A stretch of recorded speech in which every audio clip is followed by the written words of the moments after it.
very much for your invitation and for your nice introduction.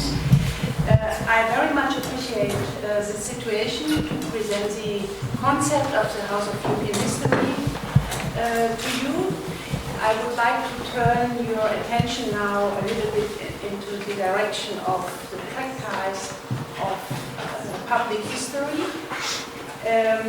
giving you a short explanation about our theoretical basis of the project, and then I would like to invite you to a very brief guided tour throughout the planned exhibition, because this House of European History is going to be opened not before November next year. It's still under construction.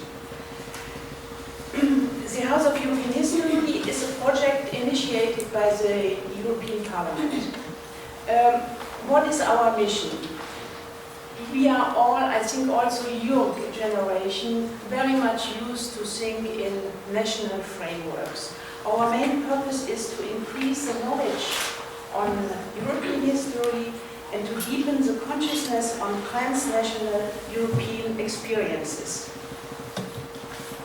From January 2011 onward, a project team now composed of 35 people coming from 15 different nations started to work on this project, developing a concept for this museum and a narrative, the historical content for its permanent exhibition.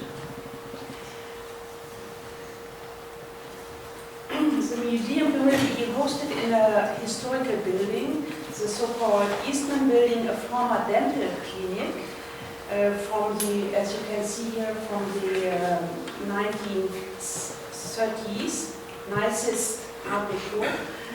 It has been built by the American entrepreneur George Eastman for medical treatment of socially disadvantaged children.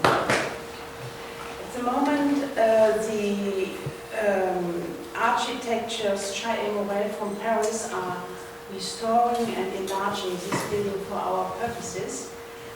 Although we will never have the possibilities of a real and proper exhibition space, I very much like this building and this space, because it will remind us every day not to become too Europa-centric in our historiographical reflections, recalling at least the decisive role that American history or politics have played in European history.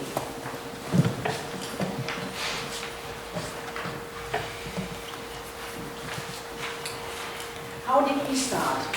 At the very beginning there was an international team, and people like you, coming from very different backgrounds, having very different historiographical schools in their package, different understandings what the museum should serve for.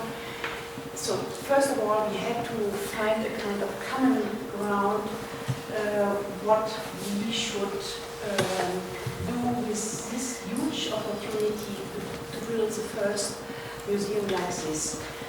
Who is going to build a house needs a fundament, a theoretical basis, and a methodological framework. Who wants to build up a historical museum nowadays needs to find his position in the system of coordinates in three categories: history, memory, and identity. Well, Europe is not an easily definable entity, neither geographically nor politically. Europe's identity is complex, in permanent movement, many-headed, a kaleidoscope. At the same time, in today's theory of culture, the question of collective identity seems to have become central to any understanding of history. Nevertheless, the working group, the academic project team of the House of European History decided very quickly that the House of European History cannot present a predefined European identity. Doing it like this would be an authoritarian step that would block rather than foster the necessary debate on this highly meaningful question. By the way, a common all-over accepted definition of what a European identity could be does not really exist. And if you search for the description, achieves such a degree of generality that they lose any concrete meaning. So we skipped this idea to work with the concept of identity. Instead, the alternative approach leads in the direction which the Swiss author Adolf Muschk has formulated so nicely. You can read it there. What binds Europe together and what divides it is quintessentially the shared memory. Instead of defining an identity from the top down, we think it is more appropriate to refer to the concept of collective memory as it has been defined or described by Maurice Halbwachs already in the 1920s, and that has been reintroduced into the international debate by people like Pierre Morin and Jan and Aleida Hasman. It is mainly the multi-perspectivity and the critical potential which constitutes the advantage of this concept.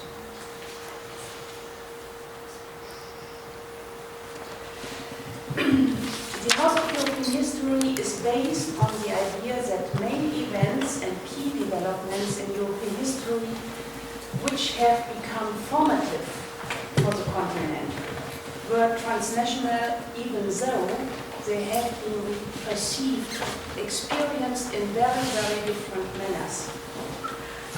Our purpose is neither a presentation of the European history in general, nor simply an addition of national histories. Instead, the exhibition will focus on phenomena which first are original European, which secondly have spread all over the continent, more or less enduring long time, and thirdly, which are relevant up to now.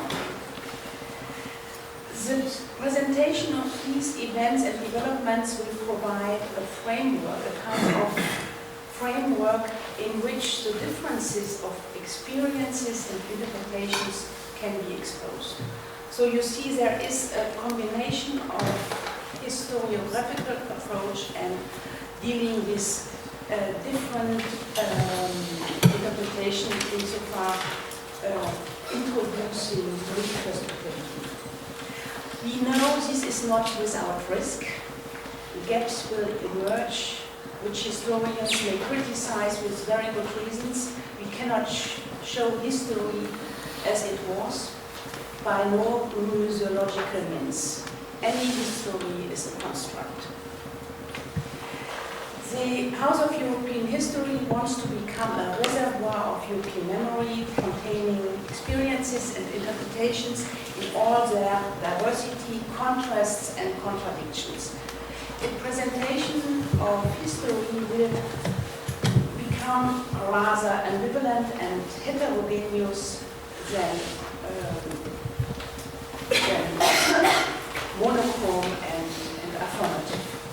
We want to inspire, this is the main goal, we want to inspire the visitor to become familiar with different perspectives and thus to transcend. And even if it's only for a moment during their stay in the museum, to transcend the national bias towards an enlarged understanding of European history. This means also avoiding the term of identity. We would, of course, very much appreciate if our future visitor could recognize some common sense in history, crystallizing points of identification with their shared European legacy.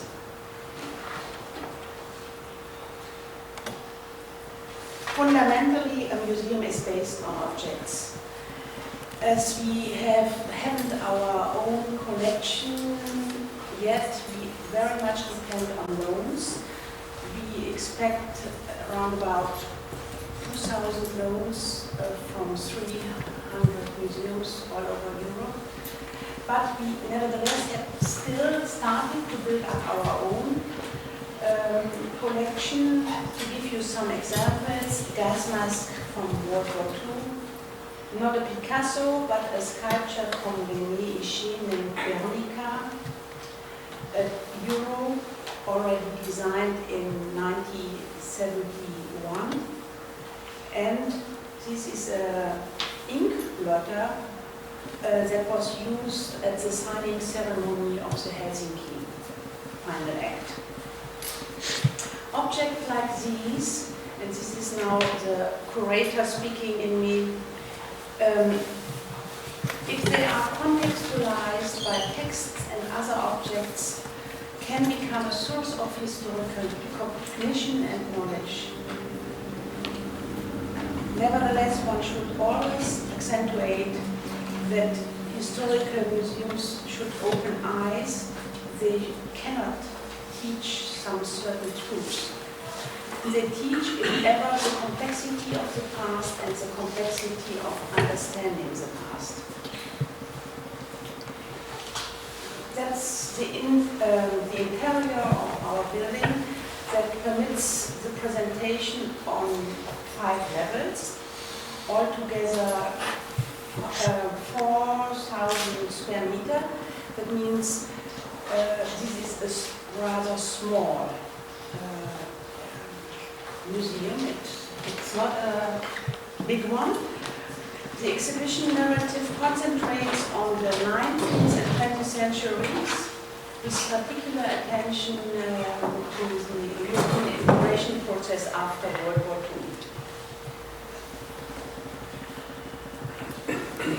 This is the beginning of the exhibition named Shaping Europe, confronting the visitor with fundamentals and core issues of European history. The introduction raises 3 basic questions: who, where, what.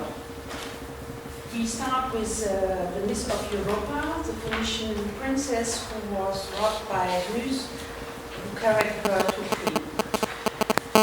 This Europa has become the emblematic figure of the continent, but as we know from surveys, nobody really knows the meaning of this story. Although it is such a thrilling story. Imagine, isn't it astonishing that the name giver of the continent came from abroad? And viewed from a modern standpoint, the myth hints the fact that we have roots beyond Europe. According to the myth, Europa's brother, Cadmus, brought the Phoenician alphabet to the Greeks. An extraordinary example of cultural exchange, as the Greeks adopted the Phoenician script, developed the first full alphabet from it, which in turn became the ancestor of numerous other scripts. Multiculturalism from the beginning. This is our starting point. As you can see in the background, there will be a chapter on mapping Europe, accentuating that geographically Europe is not a self-evident entity. Europe is, that is one of our central messages, a cultural term. It's a construct. It has its place in the self-identification and self-definition of those who call themselves Europeans. Here we are at the starting point of the narrative, which starts in the proper sense. The narrative in the proper sense starts in the 19th century, when Europe developed its modernity, politically, culturally, economically, socially. We mentioned here that the concept of human and civil rights, self-determination, industrialization, liberal market economy, national movements, socialism, etc., became leading factors in this conflictual transformation process. These are all concepts which remain relevant up to now. The exhibition tries to visualize the transnational interrelationships of these developments, their parallels and their connections. To give you one example, again I refer to the surveys we did before we started with students and pupils from 13 European countries asking for the European knowledge. Industrialization might be a good example here in Brussels. Of course, everybody thinks, having the keyword, hearing the keyword industrialization, oh yes, Great Britain and then Belgium as a driving force of industrialization. Nobody, at least in the West, thinks that there was always or already also industrialization in Poland, in Eastern Europe. So within our exhibition, we are going to show measure lines of European history in their transnational independencies and interrelations, and at the same time to depict local particularities and different manifestations of these developments. It is this relationship between difference and commonality that makes the complexity and the richness of European culture and history, and which also is the basic pattern of our exhibition. The exhibition will point out that the process of industrialization caused radical change in all spheres, provided Europe the means to realize an unprecedented economic growth and to gain much further control over the rest of the world. But the exhibition does not present European history as an unbroken success story. It points out that social and political tensions and international rivalries led to the build-up of an enormous and multifaceted potential of conflict, which then exploded at the beginning of the 20th century.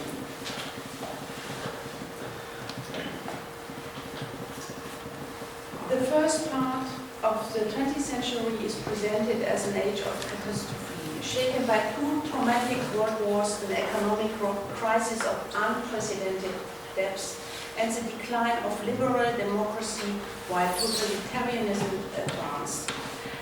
The dialectics of modernity became manifest in the transformation from extreme rationality, as it had been developed in Europe in modern times, into extreme irrationality, which became apparent in different scenarios of mass war and totalitarian terror. World War I, which you see here, was a turning point from which all further atrocities emerged, a catalyst of the violent excesses that would follow.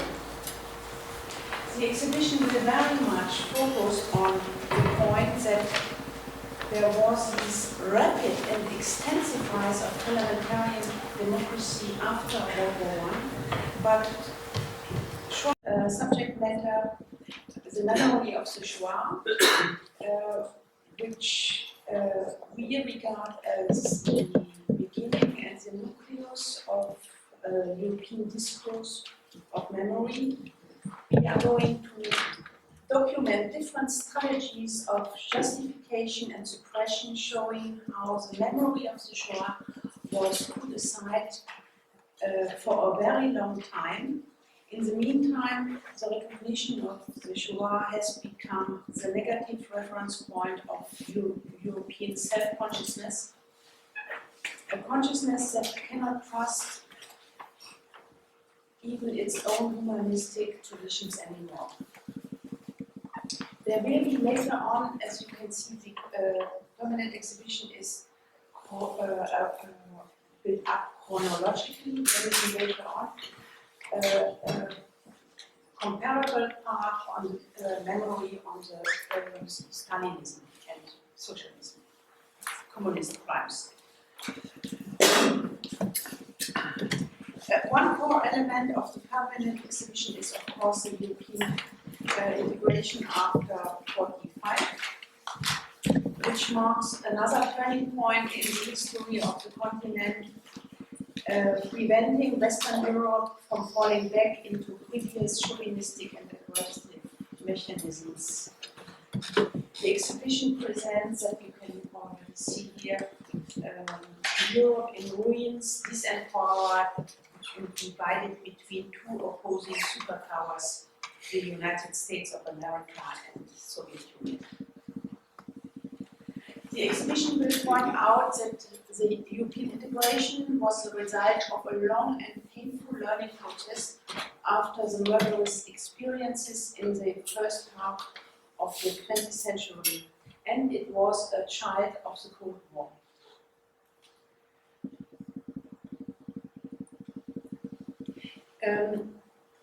This presentation of the milestones of European integration is embedded in a wider historical context, describing main developments from 1945 onwards to our time, such as the introduction of the welfare state, another European invention, the economic crisis, the emergence of new social movements, the decline and crash of communism in Central and Eastern Europe, and the end of Cold War and the beginning of the reunification of the continent. It's essentially to know that the House of European History does not restrict its narrative to the outer borders of the European Union. As you can imagine, there were long discussions behind this, how we limit ourselves, but we said, no way, we need to include the group, because a limitation on the European member states would not live up to the notion of European history, of course. As you were discussing this morning of the fall of the Iron Curtain and its implication, I just introduced some drafts from the designer to give you an idea how we are going to present these. Of course, fall of the Iron Curtain and end of Cold War are formative events of our exhibition. We are going to work with objects and with audio visualization in order to document the main events of this revolutionary year 89, reflecting different perspectives and interpretations. To give you another and last example, we are going to show a radio from the Baltic chain, showing how people creatively use this radio in order to instruct and coordinate nearly it was 2 million people through 3 countries to build up this chain. And I think, as a museums person, I am sure that the aura of such objects will let people visitors feel what happened. Give an idea, to be more modest, what has happened there. Or we would show also certificates attached pieces from the Iron Curtain, which have been broken from the Iron Curtain during this Hungarian picnic in August '89. Things like this, building an ensemble from very different perspectives about this. So to come to a conclusion, let's summarize. There are 3 convictions which are fundamental to our project. The huge revolutionary and traumatic events in European history were cross-border developments. Secondly, to exchange our histories means learning to deal with ground, but very different experiences, and we should learn to exchange. Thirdly, we understand the House of European History as a platform for a dialogue on European identity. The construction of a transnational pan-European memory should take place within a process of communication and in the light of public discussion. This is why we have dedicated our fifth floor for public debates and reflections. Thank you.